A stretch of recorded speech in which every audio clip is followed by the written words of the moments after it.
G'day, Aussie Bonsai bloke. Here you go. G'day guys. Well, a subscriber has asked me, can I please work on one of my bigger olives? I know it's hard to bring it in to the shed and work on it, but can you please work on one of your big ones? So here we go. One of my bigger ones. Not the biggest, because I'm not feeling that strong right now, but one of my biggest. This one here I did a massive carve job on a long time ago now, well, a few years I think. And I repotted it into this pot, I don't know, a year or two ago. So it's gonna be fine in this pot for a fair bit longer.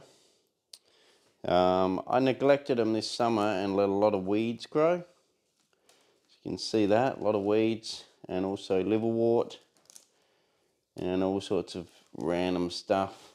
So what we're going to do today is I'm just going to clean up the pot, and then we're going to, well, first I'm going to work on a tree. I'll get rid of some of this, I guess, as I'm talking, and we'll work on the tree. And most of this weed in here is dead. I'll tell you why and how later. But for now, let's work on the tree. I'm just going to pull out a lot of the dead weeds as I talk. So this tree here was collected several years ago. Could have been, geez, I actually think it could have been 5 to 6 years ago. This tree was collected. Me and Rodney from, would have seen him in a, would you have seen him in a video? No, you wouldn't have seen him in a video, but Rodney from the old club that I used to go to, and now I've taken Rodney to the Adelaide club. And, me and Rodney, we meet up every now and then and work on a tree. So I went digging with him to get this one, and it's gone from there slowly along and done some trimming. And here it is, and a lot of carving. Maybe I feel like the carving video that I did on this one was it was a good 15-hour carving job. So a long time.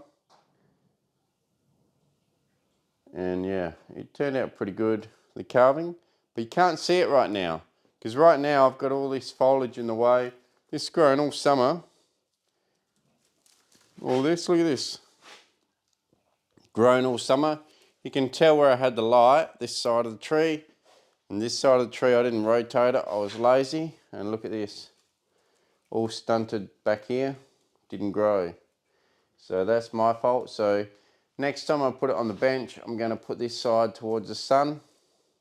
It was in a sunny spot with sun able to get all around it, but even if the sun can get to that side of the tree, I feel like because the majority of the sun is on this side, the tree puts all its energy to this side and just forgets about that side.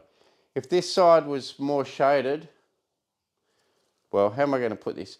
If this side was completely shaded out, almost a blanket of shade, and this side here still got the exact same sun that it got this year, this side here would look like this. It's because this side got even more sun than this side that this side grew. If you shaded this side more, this side would have grown. But another way of doing it, which I should do, is spin my trees. Simple way to fix it, spin your trees around during the year, during the summer, and give the whole tree sunlight from all different sides. So I know I say it every year, but I plan on being more vigilant. And I want to get, I really do, I want to get a lot of my trees to the next level. I sort of get them to this level, and then I don't know what it is with me. Self-sabotage, whatever. I get them to a certain level, and then I just sort of let them cruise along. I just don't try and push them to the next level, I'm going to call it self-sabotage. No other word for it. Anyway, let's work on this tree. So what we're going to do is we're going to trim it back. I'll get a different pair of snips in a second. Hang on. I'll get some more severe snips that can do a better job at... well, I can't find... I've got my knob cutters, that'll do. And what I'm going to do is anywhere where you got these harsh big branches, I'm not even going to keep one node on that. Okay, I'm going to cut this one right back in there. Okay, and get rid of the whole thing. So I'll do that on a couple of these big ones. Just get rid of the whole thing.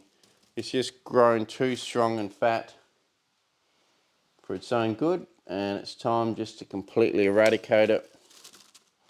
There's a few like that, but not too many. Most of them I can control with some snips, and most of them I'll be able to keep some sort of, you know, some sort of stub or a couple of internodes at least of the branch. That wasn't a complete waste, and this is 1 year's growth. I would normally trim olives twice per year, 3 if they need it, but generally twice is enough. If you prune them, they actually sleep in. I mean, not like me, I don't really sleep in a lot, but olives actually sleep in the spring. They're one of the last ones to fire up and really start growing. And that is probably a reason why you can work on them pretty late into autumn or into winter, because they're actually still actively growing and you can still trim them back and they're just fine. So they sleep in, and generally I'll probably, normally on a perfect year, I would work on them sort of late spring, and then I'd probably trim them again in mid-summer, and then again this time of year. So they would normally get 2. But this year, no, it's only going to get 1. I have kept a couple of my olives completely trimmed permanently before, not this year, but in the past. I've kept a couple of my olives trimmed to a, you know, almost a show sort of level permanently. And what did I find? I probably found, if I'm completely honest, that the growth slowed up, and I probably kept them in a finished state for a good 3 or 4 years, a couple of them. And I found that the tree itself slowed up, and also it started to get some pest and disease issues. So I'm not sure really whether keeping an olive completely restricted permanently is a great idea or not. I feel that it's not.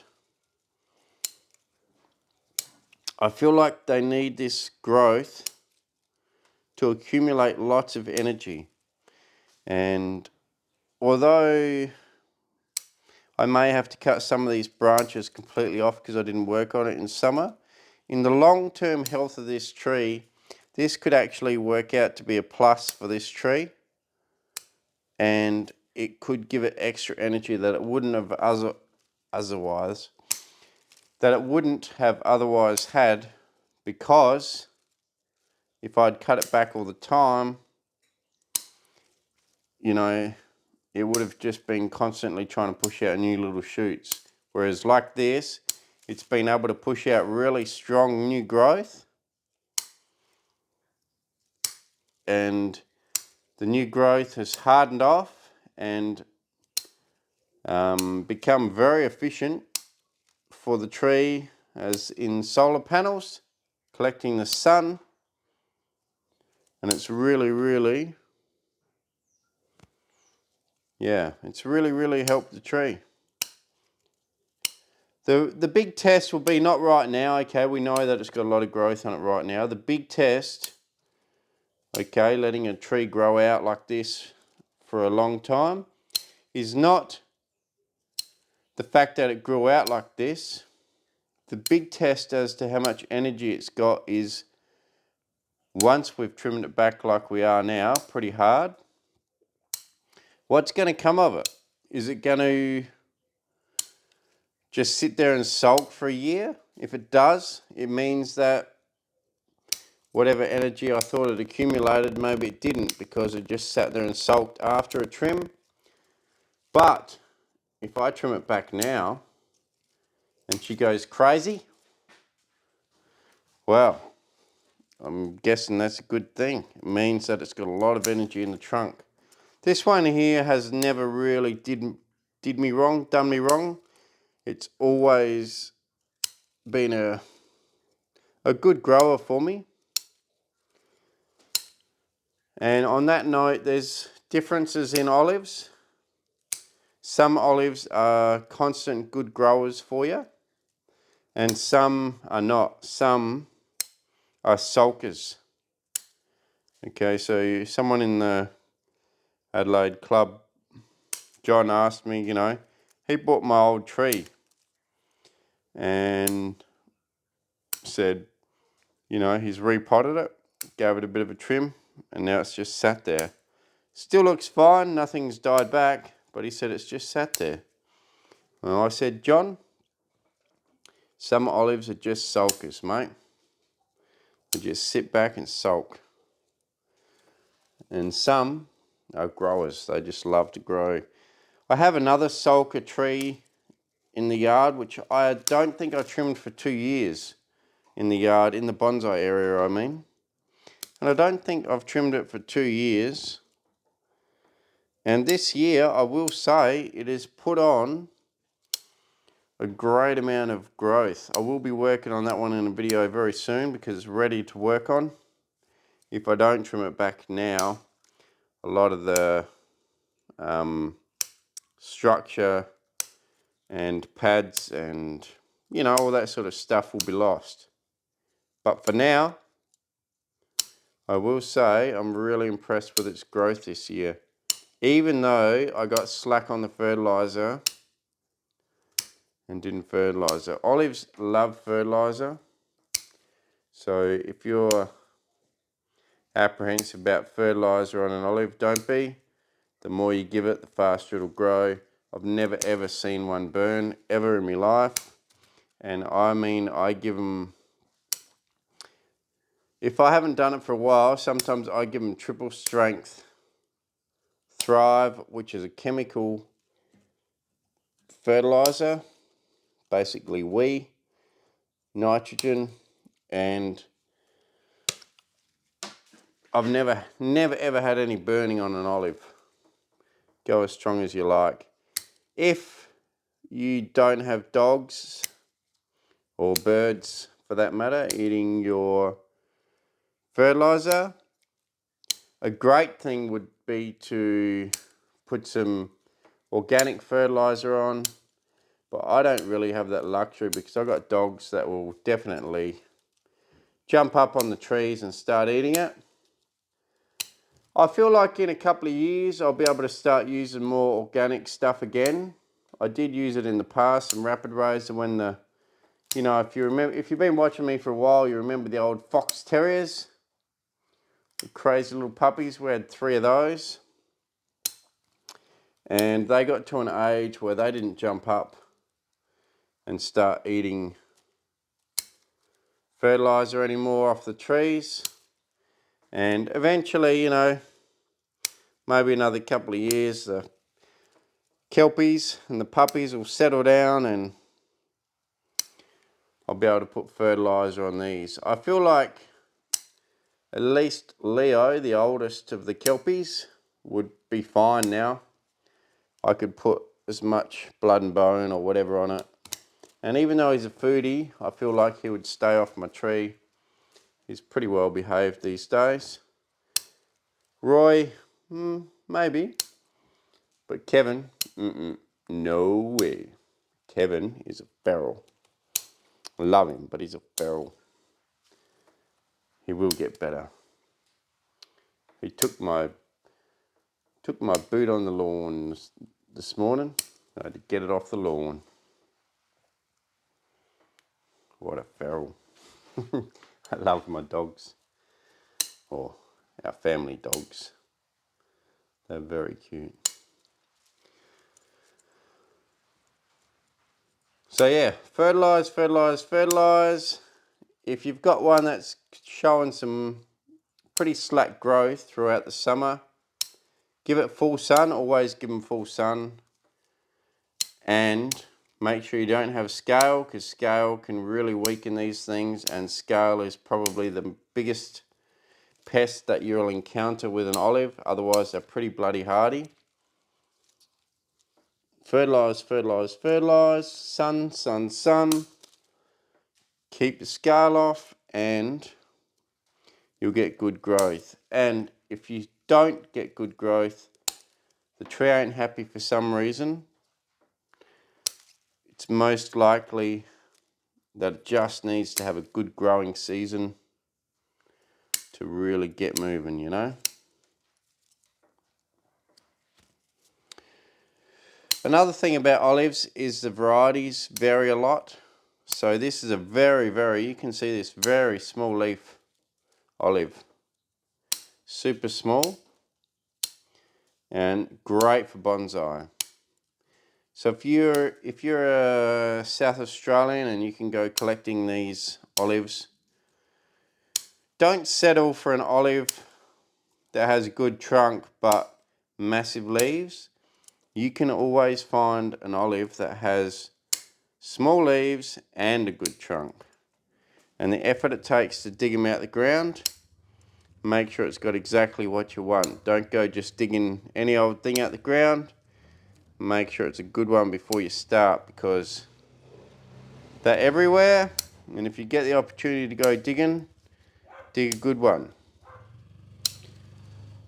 The ones that have bigger leaves, I find generally, even in the wild, are the fruiting olives. This is not the fruiting, this is the wild olive, the African olive, I guess you could call it, but in a way I feel like it could be the European olive just mutated to something else, because they're all grown from seed.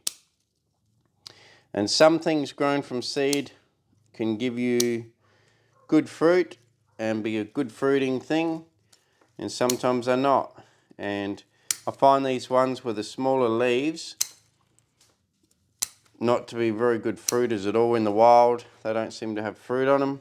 But the ones with the massive leaves always seem to have fruit on the trees when you collect them, if you do want to collect one. But as I said, I don't. I leave them alone and try and find one with a smaller leaf, because there's plenty out there. Don't waste your time digging one that is no good.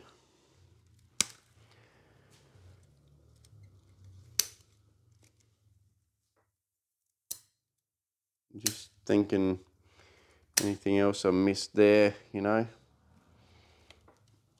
Oh, almost pushed the snips too far then. So yeah, I'm just trimming back to a short node with 2 branches from any one location. If there's 3, I'm trying to get rid of it back to 2.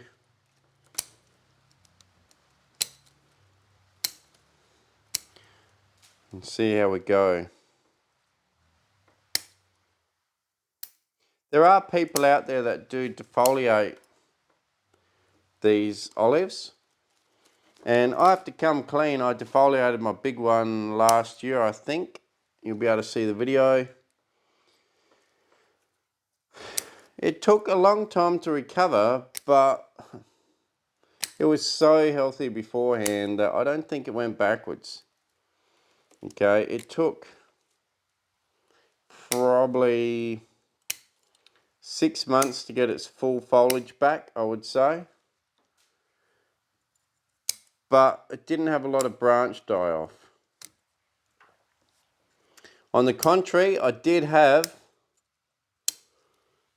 at the opposite end of the scale, I did have a smaller olive that had scale, opposite end of the scale, and it had scale. And to get rid of the scale, I high pressure cleaned the heck out of it and also defoliated it. Partly with the high pressure cleaner, and what was left I picked off. And that was a bit of an experiment on a weaker tree to see what would happen. And I will say, okay, it came back fine, it was fine. Well, it didn't come back fine, but the tree was fine.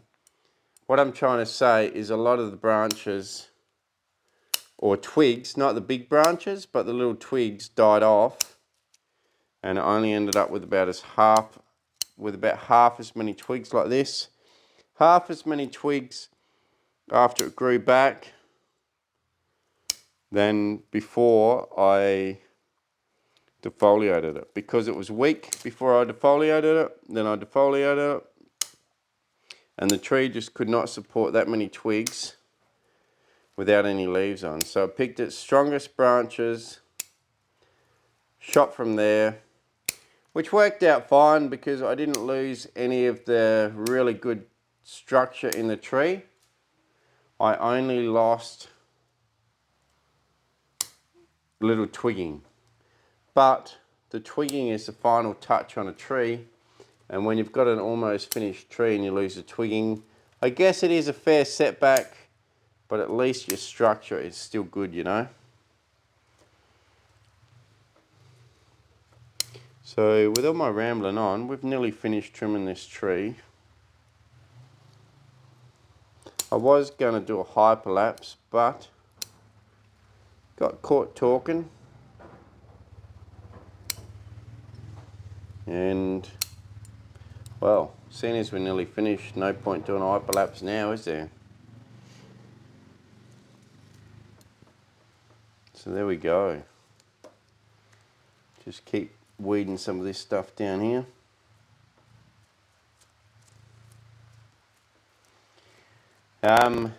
On the weather front, well,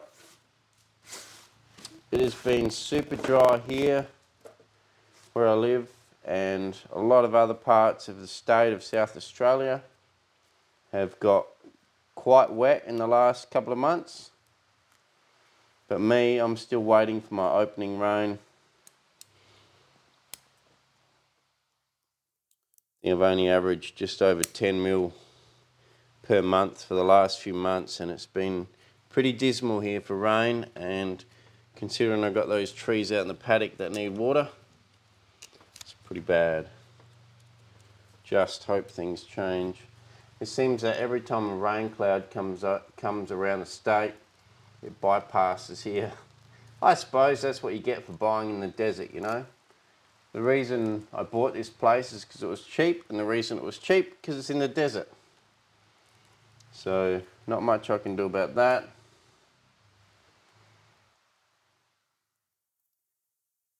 Strange phenomenon is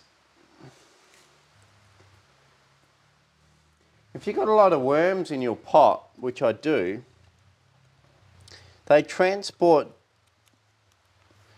a lot of soil up into your cracks of your tree and into the deadwood features. The worms sort of cruise around up there and take some soil with them, and you end up with it rotting out because of all this soil, because of worms. I'll just show you to prove it.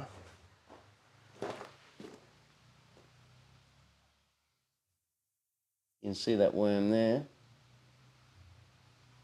They drag the soil up into the trunk, I guess so they can eat the deadwood in the trunk. They drag the soil up there and just start eating it. It's a really crazy thing. They don't do a lot of damage to the actual tree. It's just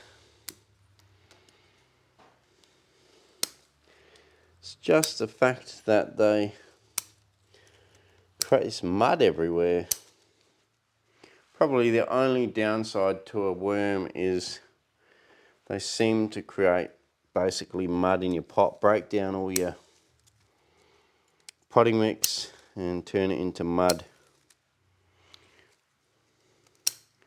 Do a couple more trims here.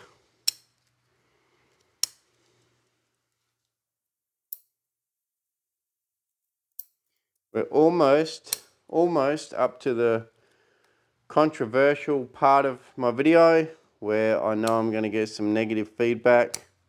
If you're at all against sprays, but you still like watching my channel, maybe tune off now, because I'm going to talk a little bit about sprays in a second. Not for killing scale and bugs, but we're talking herbicide. So if you're at all squeamish about herbicides, maybe tune off and come back to my next video. And thank you very much for watching. Aussie Bonsai Bloke. I really appreciate everyone's support over the years. I've been around for a fair few years now. I'll have to have a look, see how long I have been on YouTube for, but it's been a while. One day I'll be classed as one of the originals. Another 20 years they'll say, oh yeah, Sam, he's been around ages. He's one of the originals. Let's see. I don't plan on stopping anytime soon. This is about the only hobby an old man can do, you know. Just work on a bonsai tree. I don't know about lifting these pots. But, you know, there's trolleys and motorised things that can help you sort that out. Right, so now what I'm going to do, before I talk about the controversial, is we're just going to step back and look underneath the pads for a bit. I like the branch structure on an olive to go up. So that's why I promote a lot of these upward branches. So you can see in here, a lot of these branches go up and then keep going up. I don't choose the lateral ones and keep making them fan out, fan out. I like to go up and up and up. And eventually, as the branch keeps going up, when this tree ages, I assume what will happen is you'll see all the branch structure underneath where the branch structure is going up, and then there'll be leaves on top, which will look really cool. But this tree is not quite mature enough for that, but it is getting there. So you can start to see some of the carving I've done in here now. I'll give you a close-up at the end.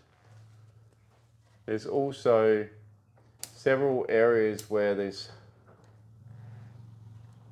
too many branches in their crutches of the main branches. So I just want to clean that up too while I'm mucking around here. If you're going to show this tree, I know it's not ready yet, but if you were going to, you would probably have to spend, just for final touches, you'd probably have to spend another good couple hours just really cleaning things up, like little bits of leaf in here you'd have to pull out in the crutches, little bits of leaf there. You might even want to get rid of that little one there. And you would have to really start doing some serious detail.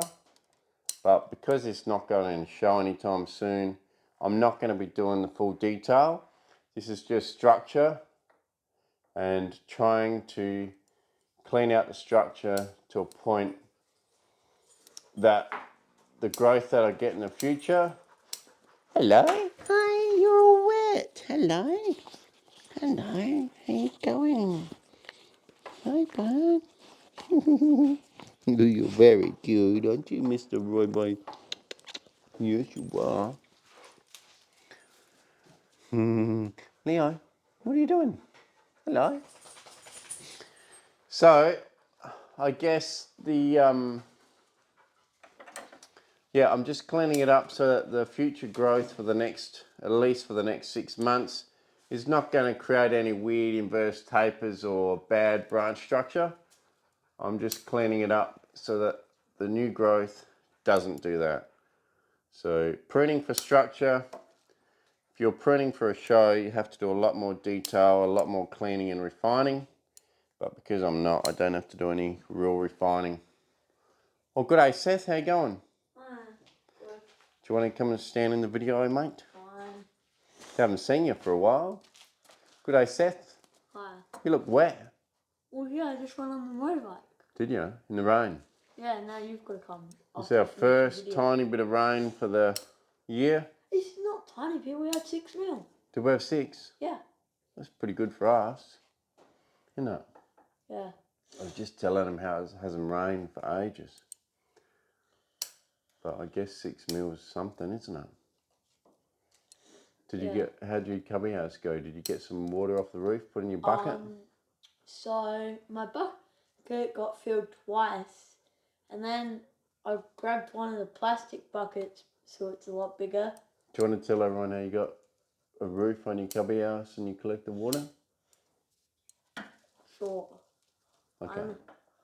I made a cubby with one of my cousins, and it has a roof and walls, and I put a gutter system on it.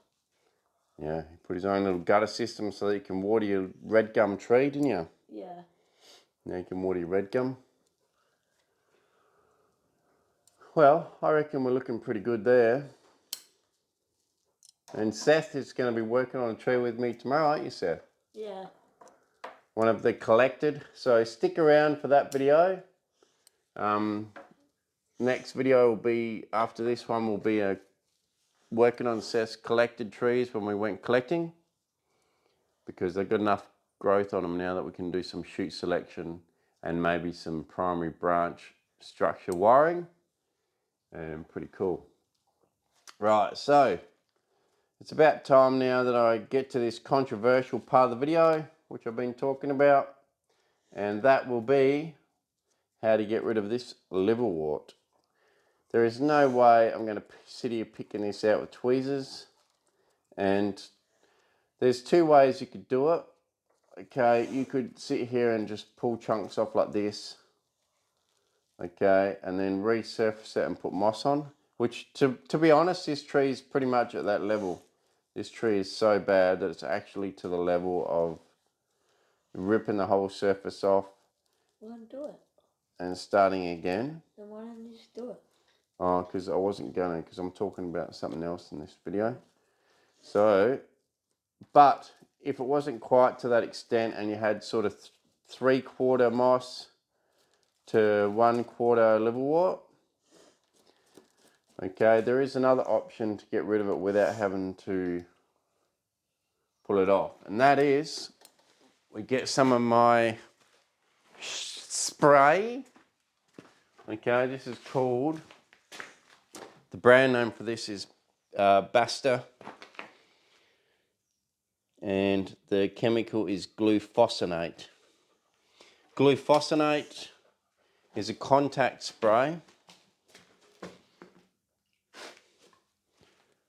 So there is no danger of harming the tree. Apart from if I spray and hit the leaves here, that'll mean that whole section will die off and maybe reshoot, maybe not. So all you got to do with this stuff, make sure we got it on mist, is make sure that you're only spraying. Be really careful not to have too much mist, and you only want to spray the stuff that you want to kill. I find with moss, okay, so if you've got moss and this liverwort mixed in with each other, the moss will yellow off but come back. The liverwort, after repeated sprays like this, will die off. And if you go through your whole collection and do this carefully, it's a great way of controlling weeds and promoting your moss. You just got to be super careful not to get the leaves.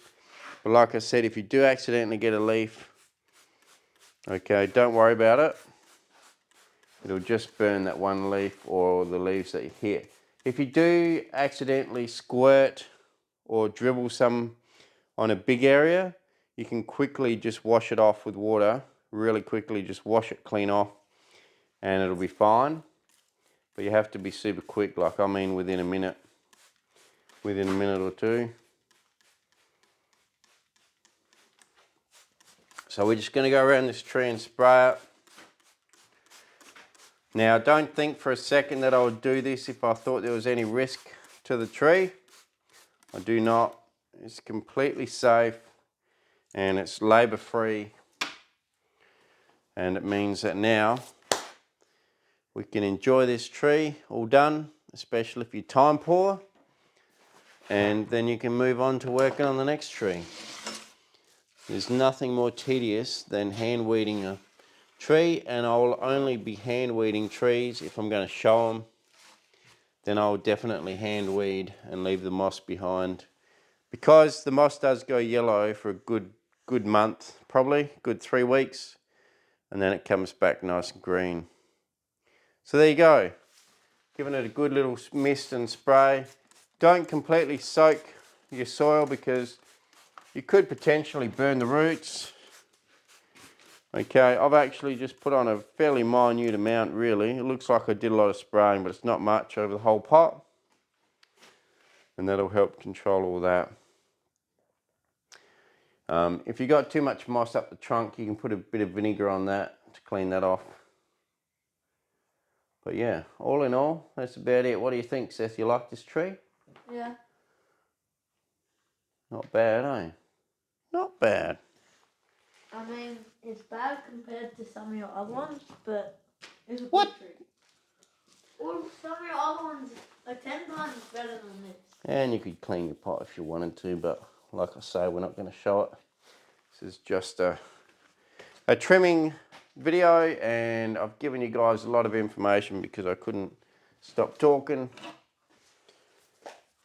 Here's another branch that's grown from the crutch of a primary branch, and we'll get rid of that one so that it doesn't create any bad structure. You just want to get rid of stuff that's going to create bad structure. All your little fine stuff, don't worry about it too much. Okay, if I see anything in the future, I'll cut it out, but to be honest, I'll put it on the bench for another bloody year and you'll see this tree in another year. Probably, but I'm hoping not. I'm hoping I can, like I said, self-sabotage. Once I get a tree to a certain point, I don't seem to keep pushing to get a better and better tree, higher quality.